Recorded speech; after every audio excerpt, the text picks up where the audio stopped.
Tổng thống Mỹ Joe Biden và Chủ tịch Trung Quốc Tập Cận Bình sắp tiến hành hội nghị thượng đỉnh trong bối cảnh quan hệ Mỹ-Trung gia tăng căng thẳng trên một loạt vấn đề. Do đó, điều khiến dư luận quan tâm nhất ở thời điểm hiện tại chính là việc hai nhà lãnh đạo sẽ đẩy chủ đề thảo luận chính nào và mức độ xử lý thành công các bất đồng ra sao. Thế nhưng, ngay trước thềm hội nghị thượng đỉnh, Trung Quốc đã lớn tiếng yêu cầu Mỹ không gửi tín hiệu sai cho Đài Loan. Không chịu kém cạnh, Ngoại trưởng Mỹ cũng đã cảnh báo Bắc Kinh về việc liên tục gây sức ép cho Đài Bắc. Trong lúc đó, Trung Quốc, Đài Loan tiếp tục chỉ trích nhau dữ dội vì chuyến thăm của Honduras. Trước đó, tờ Hoàn Cầu Thời báo của Bắc Kinh gọi chuyến đi này là ngoại giao đô la. Căng thẳng giữa Nga và các nước phương Tây tiếp tục bùng nổ. Ông Putin nói rằng phương Tây phải chịu trách nhiệm cho cuộc khủng hoảng di cư Ba Lan, Belarus. Bị cáo buộc đứng sau cuộc khủng hoảng này, Tổng thống Belarus tức giận, thậm chí là muốn triển khai hệ thống tên lửa mang đầu đạn hạt nhân của Nga. Tại Trung Đông, Liên Hiệp Quốc nói người dân Lebanon chật vật trong khủng hoảng, chính phủ thì đang sống trên mây. Ngoại trưởng UAE có chuyến thăm bất ngờ tới Syria. Các thông tin đáng chú ý khác, Venezuela nộp đơn yêu cầu công nhận kỷ lục Guinness cho dàn nhạc 12.000 nhạc công. UNESCO kỷ niệm 75 năm thành lập. SpaceX phóng thành công 53 vệ tinh Starlink lên quỹ đạo. Viên nắm truffle 0,9 kg được bán với giá 118.000 đô la Mỹ. Và đây là FBNC Thế giới hôm nay ngày đầu tuần. Chào quý vị, tôi là Quang Huy và đây là FBNC Thế giới hôm nay ngày đầu tuần. Thưa quý vị, Ủy viên Quốc vụ kiêm Bộ trưởng Ngoại giao Trung Quốc Vương Nghị vào cuối tuần vừa qua cũng đã có một cuộc điện đàm với Ngoại trưởng Mỹ Antony Blinken, hy vọng rằng Mỹ có thể làm việc cùng với Trung Quốc để đảm bảo một hội nghị thượng đỉnh thành công giữa hai nguyên thủ và đưa quan hệ song phương trở lại đi đúng hướng. Tại cuộc điện đàm, thì Ngoại trưởng Trung Quốc cũng đã nhiều lần yêu cầu Mỹ phải tuân thủ nguyên tắc một Trung Quốc và không gửi tín hiệu sai cho lực lượng Đài Loan độc lập. Sau khi Bộ Ngoại giao Trung Quốc thông báo rằng Chủ tịch Trung Quốc Tập Cận Bình và Tổng thống Mỹ Joe Biden sẽ tổ chức hội nghị thượng đỉnh diễn ra theo hình thức trực tuyến vào sáng thứ Ba, thì vào cuối tuần qua, Bộ trưởng Ngoại giao Trung Quốc Vương Nghị đã có cuộc điện đàm với người đồng cấp Mỹ Antony Blinken để thảo luận về quan hệ song phương.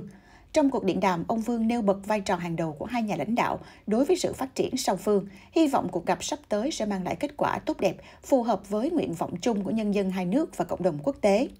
Nói về những nhận xét sai lầm của Mỹ gần đây về vấn đề Đài Loan, ông Vương nhắc lại rằng lịch sử và thực tế đã chứng minh rằng Đài Loan độc lập là mối đe dọa lớn nhất đối với hòa bình và ổn định khu vực. Ông kêu gọi Mỹ cần phải tuyên bố phản đối bất kỳ động thái Đài Loan độc lập nào và kiên quyết duy trì các cam kết đã đạt được trong 3 thông cáo chung Trung Mỹ. Ông kêu gọi Mỹ tuân thủ chính sách một Trung Quốc bằng các hành động cụ thể thay vì gửi tín hiệu sai cho lực lượng Đài Loan độc lập. Về phần mình, ông Blinken cho biết hai bên đều đã chuẩn bị đầy đủ cho cuộc gặp quan trọng sắp tới và cam kết rằng Mỹ sẽ trao đổi quan điểm với Trung Quốc về quan hệ song phương trên tinh thần tôn trọng lẫn nhau. Ông hy vọng rằng hai bên sẽ gửi những tín hiệu mạnh mẽ đến thế giới thông qua cuộc gặp này. Đáp lại trong một tuyên bố được đưa ra sau cuộc họp, thì Mỹ cũng đã cảnh báo Trung Quốc về việc Bắc Kinh gây sức ép cho Đài Loan. Quan hệ giữa hai nền kinh tế lớn nhất thế giới đã xấu đi một phần là vì Đài Loan, một nền dân chủ tự trị do Bắc Kinh tuyên bố chủ quyền. Ngoài ra còn là vì thương mại, nhân quyền và các vấn đề khác. Trong một tuyên bố của Bộ Ngoại giao Mỹ đưa ra sau cuộc điện đàm với người đồng cấp Trung Quốc Vương Nghị, Ngoại trưởng Mỹ Antony Blinken đã bày tỏ quan ngại về việc Bắc Kinh đang tiếp tục gây sức ép về quân sự, ngoại giao và kinh tế đối với Đài Loan. Trong cuộc điện đàm, Mỹ đã thúc giục Trung Quốc tham gia vào các cuộc đối thoại có ý nghĩa để giải quyết các vấn đề xuyên eo biển một cách hòa bình, theo cách phù hợp với nguyện vọng và mang đến lợi ích tốt nhất cho người dân Đài Loan. Tháng trước, quân đội Trung Quốc đã thực hiện một số lượng kỷ lục các cuộc xâm nhập vào vùng nhận dạng phòng không của hòn đảo này. Bộ Ngoại giao Mỹ cho biết hội nghị thượng đỉnh giữa hai nhà lãnh đạo hai nước sẽ tạo cơ hội cho họ thảo luận về cách quản lý có trách nhiệm giữa hai nước trong khi làm việc cùng nhau trong các lĩnh vực có chung lợi ích. Ông Blinken cho biết, tôi đã nhiều lần lưu ý trong 10 tháng qua, mối quan hệ với Trung Quốc là một trong những mối quan hệ phức tạp nhất mà chúng tôi có. Mối quan hệ này có nhiều mặt, có mặt hợp tác, cạnh tranh và cũng có những sự đối lập nhất định. Cơ quan Ngoại giao Đài Loan MUFA hôm Chủ nhật ngày 14 tháng 11 đã chỉ trích cơ quan ngôn luận của nhà nước Trung Quốc là Thời báo Hoàn Cầu vì vi phạm các quy định về thời sự quốc tế sau khi cơ quan này gọi chuyến thăm Đài Loan của Tổng thống Honduras Juan Orlando Hernandez là một ví dụ về ngoại giao đồng đô la. Hôm thứ Bảy, cơ quan truyền thông nhà nước Trung Quốc là Hoàn Cầu Thời báo đã đăng một bài báo cho rằng người Đài Loan không hài lòng với chuyến thăm của Tổng thống Honduras Juan Orlando Hernandez. Theo đó, bài báo gọi chuyến đi là ngoại giao đô la và nói rằng những nỗ lực để giành được Đài Loan độc lập là một ngõ cụt. Bài viết cũng cho rằng bất kỳ nỗ lực nào để chống lại các xu hướng lịch sử và dựa vào viện trợ nước ngoài đều sẽ thất bại.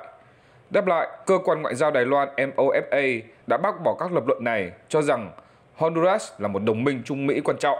MOFA cho biết kể từ khi hai nước thiết lập mối quan hệ ngoại giao cách đây 80 năm, các dự án hợp tác khác nhau đã mang lại kết quả tốt đẹp và được công nhận rộng rãi bởi chính phủ và người dân Honduras. Mục đích của chuyến đi là thay mặt chính phủ và nhân dân Honduras bày tỏ lòng biết ơn chân thành đến Đài Loan. Vào thời điểm mà Trung Quốc đang đe dọa Đài Loan bằng những chiến thuật ngoại giao chiến lang cũng như đe dọa quân sự, thì Đài Loan và Honduras cần phải thể hiện tinh thần hữu nghị bền chặt thông qua các hành động cụ thể. MOFA cáo buộc Hoàn Cầu Thời báo đã công khai tung tin giả và nói dối cộng đồng quốc tế. Chỉ có các cơ quan ngôn luận của chính phủ Trung Quốc mới dám thường xuyên chế nhạo quốc gia, vùng lãnh thổ khác như vậy. Và điều này đã vi phạm nghiêm trọng các quy định về thời sự quốc tế. Vào cuối tuần vừa qua, hội nghị thượng đỉnh lần thứ 7 về trao đổi giữa Đài Loan, Nhật Bản đã chính thức diễn ra với sự tham dự của một số lượng lớn chưa từng có các chính trị gia Nhật Bản.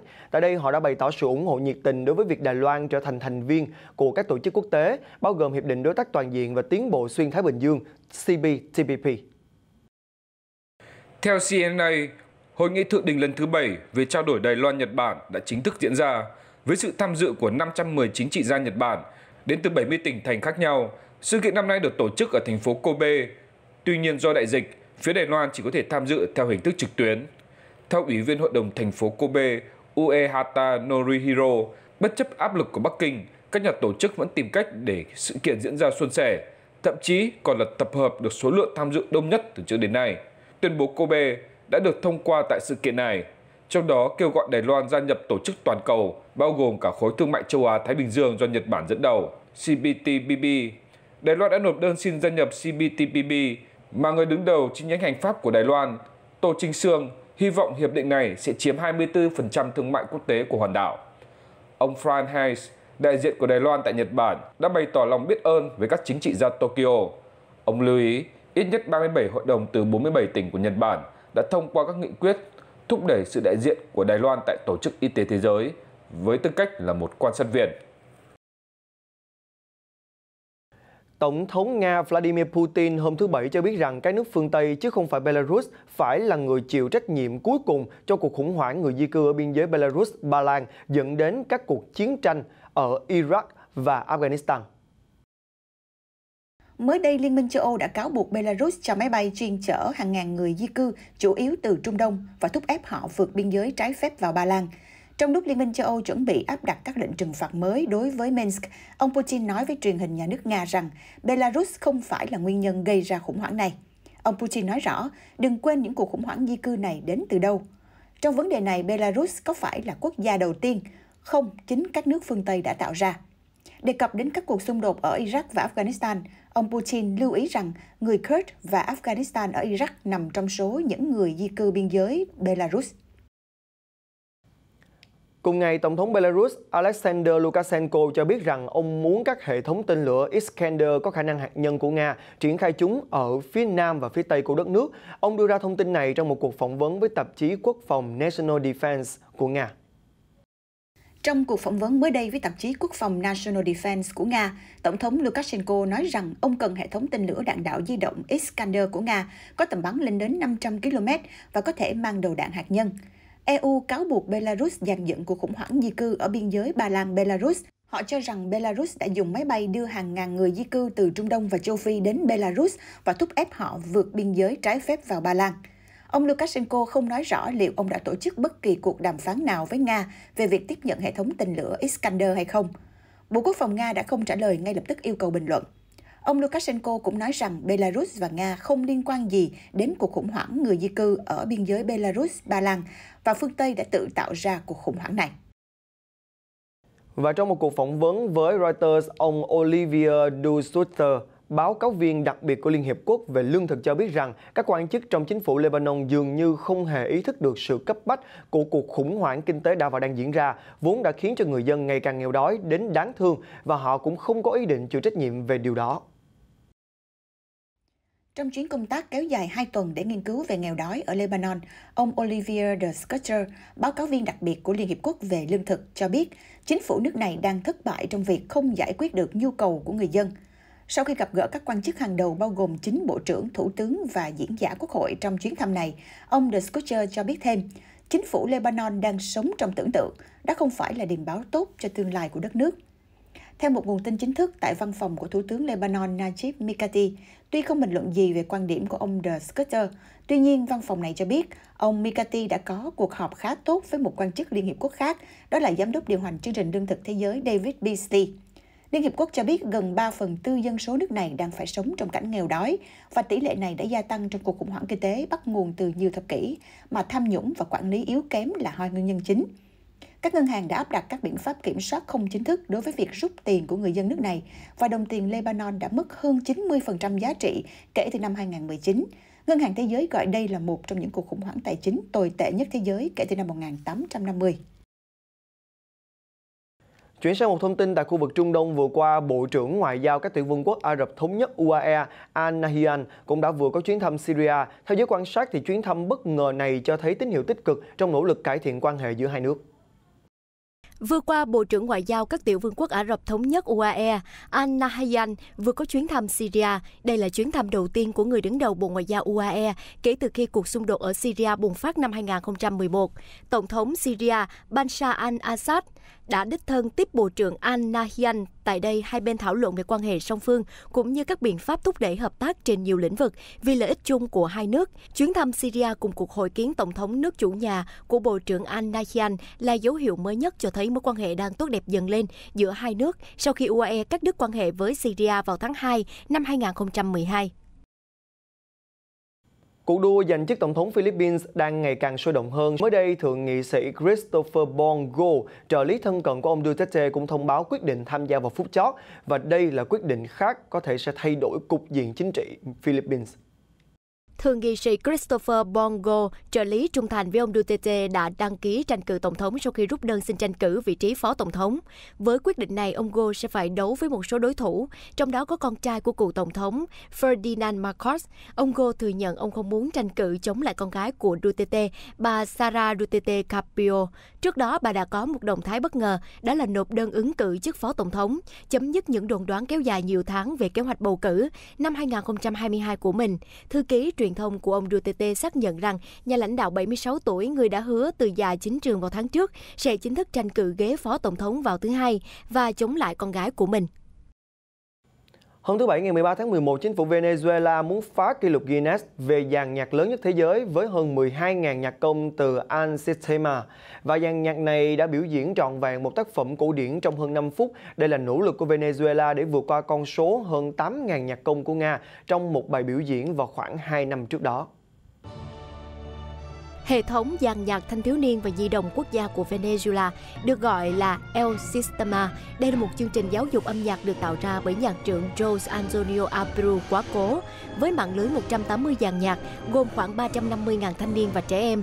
Đây là một bước đệm hoàn hảo cho các nhạc sĩ Venezuela vươn ra thế giới. Các nhạc sĩ mặc áo sơ mi trắng đã biểu diễn bản giao hưởng Slavonic March của nhà soạn nhạc Tchaikovsky trong khoảng 10 phút do nhạc trưởng Andres David Ascanio Abreu, 34 tuổi, cháu trai của ông Abreu, chỉ huy trong một buổi hòa nhạc được tổ chức trong sân của Học viện Quân sự ở Caracas. Guinness sẽ công bố kết quả trong 10 ngày tới. Kỷ lục hiện tại được nắm giữ bởi một dàn nhạc Nga với 8.097 nhạc công ở Saint Petersburg, Nga. Thưa quý vị, có khoảng 28 nguyên thủ quốc gia và chính phủ đã tập trung vào tối thứ Sáu tại Paris của Pháp để kỷ niệm 75 năm thành lập Tổ chức Văn hóa, Khoa học và Giáo dục của Liên Hiệp Quốc UNESCO. Tại Paris, Pháp, khoảng 28 nguyên thủ quốc gia và chính phủ đã tề tụ về đây để kỷ niệm 75 năm thành lập Tổ chức Văn hóa, Khoa học và Giáo dục của Liên Hiệp Quốc UNESCO. Bà Aurélie Azoulay, Tổng giám đốc mới của UNESCO, nói rằng cơ quan trực thuộc Liên Hiệp Quốc này được thành lập dựa trên niềm tin rằng hòa bình chắc chắn cần phải được thiết lập lại dựa trên nền tảng của sự đoàn kết, trí tuệ và đạo đức của nhân loại. Bà nhấn mạnh vai trò của UNESCO là một công cụ thiết yếu trong đại dịch COVID-19. Chúng ta cần tạo ra một phương thức mới để xác định mối quan hệ giữa con người với trái đất và sinh quyển. Các khu dự trữ sinh quyển do UNESCO thiết lập hiện chiếm hơn 5% diện tích trái đất. Điều này đã mang lại sự hài hòa hơn nữa cho việc làm bền vững và bảo tồn thiên nhiên. Các khu dự trữ sinh quyền giúp thúc đẩy các giải pháp bằng cách dung hòa giữa việc bảo tồn đa dạng sinh học với việc sử dụng bền vững. Hiện có 727 khu dự trữ sinh quyền ở 131 quốc gia, trong đó có 22 khu xuyên biên giới thuộc mạng lưới các khu dự trữ sinh quyền thế giới. Được thành lập vào năm 1946 và có trụ sở chính tại thủ đô Paris của Pháp, UNESCO hướng tới mục tiêu xây dựng hòa bình thông qua hợp tác quốc tế trong giáo dục, khoa học và văn hóa. Theo CCTV, trong phiên họp toàn thể lần thứ 6 của Ban chấp hành Trung ương khóa 19 của CPC được tổ chức tại Bắc Kinh từ ngày 8 tới ngày 11 tháng 11 vừa qua, các chuyên gia quốc tế cho biết rằng Đảng Cộng sản Trung Quốc CPC đóng một vai trò quan trọng trong việc mang lại sự phát triển kinh tế và xã hội cho con người và đất nước Trung Quốc, đồng thời cũng có nhiều đóng góp cho việc thúc đẩy hòa bình và phát triển trên thế giới.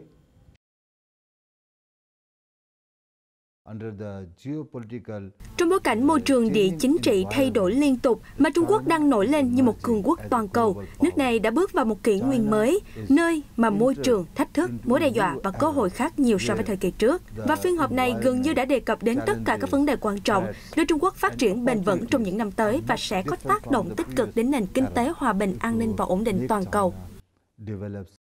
Trong khi đó, ông Andriy Vinohradov, người đứng đầu Trung tâm Nghiên cứu và Dự báo Chính trị tại Viện Nghiên cứu Viễn Đông thuộc Viện Hàn lâm Khoa học Nga, cũng tự tin về tương lai của Trung Quốc dưới sự lãnh đạo của CPC. Trong 9 năm kể từ khi ông Tập Cận Bình giữ chức vụ Tổng bí thư Ủy ban Trung ương CPC, Trung Quốc đã vượt qua nhiều thách thức cả bên ngoài và bên trong. Các nhà lãnh đạo của Trung Quốc có khả năng tiếp tục giải quyết các vấn đề khó khăn và vượt qua những thách thức mới mà Trung Quốc có thể gặp phải trong tương lai. CPC đã là đảng cầm quyền của Trung Quốc trong 72 năm. Một giáo sư người Thổ Nhĩ Kỳ nói rằng Trung Quốc chắc chắn đang trở nên mạnh mẽ hơn dưới sự lãnh đạo của ông Tập. Theo thông cáo được công bố tại phiên họp toàn thể lần thứ 6 của Ban chấp hành Trung ương Đảng khóa 19, khái niệm xây dựng cộng đồng vì tương lai chung cho nhân loại đã trở thành biểu ngữ cho các xu hướng hàng đầu của thời đại và sự tiến bộ của nhân loại. Vừa qua, đặc phái viên khí hậu của Mỹ John Kerry cũng đã ủng hộ những người chỉ trích thỏa thuận COP26 vì không có quan điểm cứng rắn hơn đối với việc sử dụng năng lượng hóa thạch, nói rằng thỏa thuận hôm thứ Bảy chỉ là bước đầu tiên trong việc loại bỏ dần sử dụng nhiên liệu hóa thạch trên thế giới. Và theo dự kiến ban đầu, Hội nghị thượng đỉnh về khí hậu COP26 sẽ kết thúc vào ngày 12 tháng 11 sau gần 2 tuần họp tại thành phố Glasgow, Scotland, Vương quốc Anh. Tuy nhiên, thì sau nhiều ngày thảo luận và đàm phán căng thẳng, hầu hết các bên tham dự COP26 đều thống nhất kéo dài thêm 2 ngày nhằm đạt được một văn bản cuối cùng tham vọng hơn. Yêu cầu phút chót của Ấn Độ được Trung Quốc và nhiều nước phát triển cùng ủng hộ, đó chính là yêu cầu các nước đẩy nhanh nỗ lực hướng tới việc giảm dần sử dụng nhiên liệu hóa thạch thay vì là loại bỏ. Là một trong 2 người thông báo thỏa thuận khung này, tuy nhiên ông Kerry cho rằng giảm sử dụng nhiên liệu hóa thạch là giải pháp duy nhất để tránh việc hội nghị không có kết quả gì sau 2 tuần tranh cãi gay gắt. Chuyển sang một thông tin đáng chú ý về không gian, tên lửa Falcon 9 cũng đã cất cánh từ tổ hợp phóng không gian 40 ở trạm không quân Cape Canaveral vào 19 giờ 19 phút ngày 13 tháng 11, đánh dấu lần phóng thứ 25 của SpaceX trong năm nay. Đây cũng là chuyến bay thứ 9 của tên lửa đẩy này và Falcon 9 hạ cánh thành công, đánh dấu lần thứ 87 SpaceX thu hồi thành công tầng thứ nhất của tên lửa. Sau khi SpaceX bị buộc phải lùi lịch phóng do mưa bão, vào buổi sáng ngày 13 tháng 11, tên lửa Falcon 9 đã cất cánh từ tổ hợp phóng không gian 40 ở trạm không quân Cape Canaveral vào 19 giờ 19 phút ngày 13 tháng 11, đánh dấu lần phóng thứ 25 của SpaceX trong năm nay. Đây cũng là lần đầu tiên vệ tinh Starlink của SpaceX được phóng từ Florida bằng tên lửa Falcon 9 cao 70 m trong vòng 6 tháng. Các vệ tinh mới giờ đây trang bị hệ thống laser cho phép chúng liên lạc với nhau trên quỹ đạo. 9 phút sau khi cất cánh, tầng đầu tiên của tên lửa quay trở lại mặt đất, hạ cánh xuống tàu không người lái Just Read the Instruction của SpaceX. Do những lần hoãn phóng tàu chở người gần đây, tàu Just Read the Instruction buộc phải đu lại ngoài khơi, chống chọi với những cơn sóng cao 6 đến 7 mét. Chòm Starlink của SpaceX được thiết kế để cung cấp Internet tốc độ cao cho người sử dụng trên khắp thế giới, đặc biệt là người dân ở vùng xa xôi và hẻo lánh không thể kết nối Internet theo cách thông thường. Tính đến nay, SpaceX đã cung cấp hơn 100.000 cổng Internet qua hệ thống Starlink. Dịch vụ được cấp phép vận hành ở ít nhất 14 quốc gia. Người dân Peru cuối tuần vừa qua cũng đã tụ tập kêu gọi cựu tổng thống của nước này đó là Manuel Merino phải chịu trách nhiệm trước những cái chết trong các cuộc biểu tình phản đối chính sách chính phủ mới của ông cách đây một năm. Một năm trước, các cuộc biểu tình chống chính phủ được đánh giá lớn nhất trong hàng chục năm qua đã được tổ chức ở nhiều nơi trên khắp đất nước Peru. Hầu hết trong số đó được diễn ra trong hòa bình. Nhưng một số khác lại xảy ra xung đột, khiến 2 người biểu tình trẻ tuổi Inti Sotelo và Jack Brian Pintado đã thiệt mạng. Trong một tuyên bố sau đó, Chương trình y tế nhà nước Absolute xác nhận các nạn nhân chết do bị đạn bắn, song đến nay chưa ai bị bắt giữ. Chúng tôi ở đây để tưởng niệm, để các nhà chức trách biết rằng chúng tôi sẽ không bao giờ quên. Chúng tôi yêu cầu Quốc hội tiếp tục điều tra đối với các cựu lãnh đạo và bắt họ phải chịu trách nhiệm trước những gì đã xảy ra vào một năm trước. Mặc dù ông Manuel Merry đã từ chức vào tháng 11 năm ngoái, sau chưa đầy một tuần đảm nhiệm chức vụ Tổng thống Peru, như một nỗ lực nhằm xoa dịu cuộc khủng hoảng chính trị gay gắt. Nhưng suốt một năm qua, người dân Peru vẫn mong chờ công lý dành cho những người biểu tình đã chết sẽ được thực thi. Đối với vận động viên thì ngoài kế hoạch tập luyện và phong độ thi thì chế độ dinh dưỡng cũng là một yếu tố quan trọng ảnh hưởng đến kết quả thi đấu. Và chính vì vậy, tại một sự kiện thể thao lớn như Thế vận hội, chuyện ăn uống của các vận động viên là một trong những vấn đề được ban tổ chức đặc biệt quan tâm. Và trong thông báo mới đây thì nước chủ nhà Trung Quốc đã công bố thực đơn căng tin tại Olympic Bắc Kinh mùa đông 2022 khi sự kiện này chỉ còn 10 tuần nữa sẽ khai mạc. Theo thông báo từ ban tổ chức Thế vận hội mùa đông Bắc Kinh 2022, thực đơn tại căng tin của làng Olympic sẽ có tổng cộng gần 700 món ăn, được thiết kế bởi đội ngũ chuyên gia thể thao, chuyên gia dinh dưỡng và đầu bếp do Ủy ban Olympic quốc tế IOC phê duyệt. Nhà ăn ở làng Olympic sẽ hoạt động 24/24. Các món ăn truyền thống của Trung Quốc như bánh bao Trung Quốc, gà kung pao và thịt viên sisi. Mỗi bữa ăn tại đây bao gồm cả thực phẩm halal, ăn chay và kosher, nhằm đáp ứng nhu cầu ăn uống theo tín ngưỡng tôn giáo và sở thích của từng vận động viên. Chúng tôi muốn thể hiện lòng hiếu khách cũng như cung cấp các dịch vụ chu đáo nhất. Bên cạnh đó, một màn hình hiển thị số lượng thực khách sẽ được treo ở lối vào căng tin để các vận động viên có thể chọn thời điểm phù hợp để dùng bữa cũng như tránh tụ tập đông người như một biện pháp phòng chống dịch Covid-19. Những người biểu tình mới đây cũng đã xuống đường diễu hành qua các con đường của thủ đô Mexico City nhằm kêu gọi thúc đẩy quyền động vật và chấm dứt hành vi tàn ác đối với động vật. Một cuộc biểu tình thu hút nhiều người tham gia đã được tổ chức tại thủ đô Mexico City vào cuối tuần qua. Đám đông người biểu tình mong muốn giúp mọi người nâng cao ý thức về tầm quan trọng của chế độ ăn thuần chay như một cách để bảo vệ động vật, cũng như ngăn chặn các tác động của biến đổi khí hậu và đại dịch đối với cuộc sống con người. Các loại động vật đã phải chịu nỗi đau không thể tưởng tượng được. 70 tỷ động vật đã chết hàng năm, không một con người nào có thể làm điều đó vì tiền. Chúng ta đều là động vật. Hiện các nhà lập pháp Mexico đang thảo luận một luật chung về quyền lợi động vật nhằm ngăn chặn các hành vi tàn bạo đối với động vật, đặc biệt là vật nuôi trong nhà. Song những người biểu tình cho rằng các luật này là không đủ và nhấn mạnh con người cần phải ngừng ăn thịt, tiêu thụ động vật. Thưa quý vị, một viên nấm truffle trắng nặng gần 2 pound là tương đương 0,9 kg mới đây bán được mua với giá là 118.000 đô la Mỹ bởi đầu bếp Umberto Pompana, từng đạt sao Michelin tại buổi đấu giá trong khuôn khổ hội chợ quốc tế Alba White Truffle. Đây chính là sự kiện thường niên được diễn ra tại một tòa lưu đài tráng lệ ở thủ đô Crennes-Cavour thuộc vùng Piedmont của Ý và thu hút khoảng 100.000 lượt khách mỗi năm đến đây để mua, bán và chiêm ngưỡng những món ngon đắt tiền của thế giới. Vùng Tây Bắc Piedmont được biết đến là nơi sản xuất nấm truffle trắng nổi tiếng của Ý. Khác với loại nấm truffle màu đen thì truffle trắng chỉ có thể được tìm thấy trong các khu rừng ở những nơi có nhiều rễ cây và nằm cách mặt đất từ 5 tới 20 cm. Đây là loại nấm có giá trị cao nhất, đắt đỏ nhất bởi vì hương thơm đậm, ngây ngất của nó. Tại Trung Quốc, 2 con cáo con mới đây cũng đã được phát hiện đi lạc vào một nhà dân ở thành phố Triều Dương của tỉnh Liêu Ninh. Những con vật này sau đó cũng đã được lực lượng cứu hỏa địa phương đưa về trạm bảo vệ động vật hoang dã để kiểm tra sức khỏe trước khi trả chúng về môi trường tự nhiên. Sau trận bão tuyết gần đây ở tỉnh Liêu Ninh, Đông Bắc Trung Quốc, 2 con cáo này đã lạc đường và vô tình đi vào nhà của một cư dân tại thành phố Triều Dương. Người dân đã cho chúng một ít thức ăn và gọi cho cơ quan địa phương để tìm sự giúp đỡ. Các nhân viên cứu hỏa sau đó đã có mặt và đưa những vị khách không mời mà đến trạm bảo vệ động vật hoang dã của thành phố. Sau quá trình kiểm tra sức khỏe, 2 con cáo con đã được xác định khỏe mạnh. Các chuyên gia nhận định rằng những con vật trên được nuôi trong môi trường nuôi nhốt và được thả vào tự nhiên. Do khu vực này không có quần thể cáo hoang dã nào sinh sống, vì vậy chúng không có khả năng sinh tồn nên đã lẻn vào nhà dân để tìm kiếm thức ăn. Hiện 2 con cáo đã được tạm giữ tại Hiệp hội Bảo vệ Thực vật và Động vật hoang dã tại thành phố Triều Dương. Thông tin vừa rồi cũng đã khép lại FBNC Thế giới hôm nay ngày đầu tuần. Con Huy cảm ơn quý vị đã quan tâm theo dõi. Xin chào và hẹn gặp lại.